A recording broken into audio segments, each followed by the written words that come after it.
Forcément, la première création qui ressemble plutôt à un parcours du combattant. La reprise, la signature, le 6 mars, c'était voilà, enfin. C'est l'ouverture du premier magasin à Orchy qui nous a fait passer un cap. C'est plutôt avant. C'est le fait d'avoir acheté une très bonne jument toute jeune et de l'avoir construit moi-même qui m'a permis d'évoluer dans des épreuves professionnelles et de faire ce que je suis aujourd'hui. Bon, le plus grand moment, toujours assez plein d'émotions, mais c'est quand même quand on a gagné à Paris en 2009. D'accord. Vous avez gagné quoi exactement? Une vache qui a fait championnat adulte. D'accord. C'était encore au nom de mon père à l'époque, mais ça c'était vraiment un événement. Les événements clés, c'est on n'avait pas forcément l'envie de grossir, c'est un bien grand mot, mais d'embaucher des salariés. Donc les événements clés, ça a été l'embauche du premier, puis du second salarié, le développement un petit peu de la société. Dans la vie, je pense qu'il y a des moments où il faut avoir la chance de rencontrer les bonnes personnes. Et j'ai eu souvent mon papa me dit t'as eu de la chance, c'est vrai. Même si voilà, on se donne la chance qu'on a. Bonne question. Bon, j'espère encore ici avec encore d'autres projets parce que j'aime bien avoir plein de projets. Dans 10 ans, propriétaire d'un bâtiment. Dans 10 ans, on aimerait multiplier. Ouais, multiplier les ouvertures. Dans 10 ans, on se voit bien encore ici.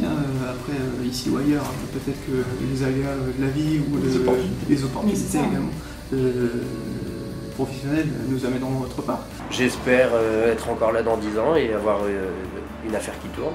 Alors dans 10 ans, j'espère être en activité totale sur l'apiculture avec, j'espère, un beau rocher de conservatoire de la baignoire sur la région de Saint-Amand-les-Eaux, avec une collaboration avec tous les apiculteurs amateurs. Je pense que c'est vraiment indispensable d'avoir à l'heure actuelle un maillage des apiculteurs, que chacun ne soit pas isolé. Faire marcher cette petite brasserie, ouais. Bon, j'ai bon espoir, ça prend bonne tournure.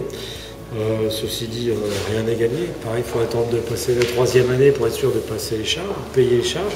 On attend un peu la génération qui arrive pour mettre en place un atelier. On va voir. Mais disons que comme le lait est de qualité et qu'on a vu qu'on avait un grand succès avec les fromages, on pense que la meilleure façon ce serait de valoriser un fromage. J'ai toujours pour habitude de dire que tant que je vois l'avenir devant moi, c'est une bonne chose. Quand je le verrai derrière, je m'inquiéterai. Ah bien sûr je le referai. Oui, sans faute. Ouais. Oui, je le referai sans problème.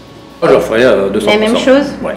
Oui, mais en tout cas dans la philosophie, avec la philosophie qu'on a donnée à l'entreprise dès le départ.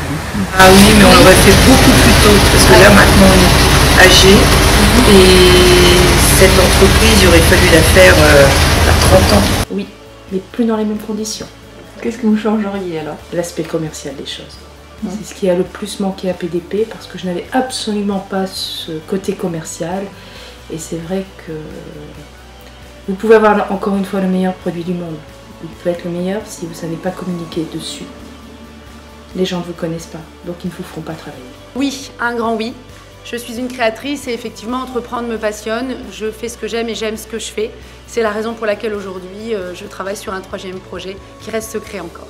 Je le referai mais sans hésiter. Et j'encourage même les jeunes à essayer de s'intéresser à cela. Si on n'est pas passionné par le métier qu'on fait, on n'y serait pas resté depuis 30 ans et pour ma part depuis 15 ans dans la société.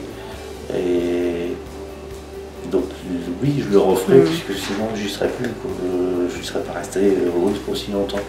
Disons qu'on l'a fait un peu dans l'inconscience, on le referait en pleine conscience.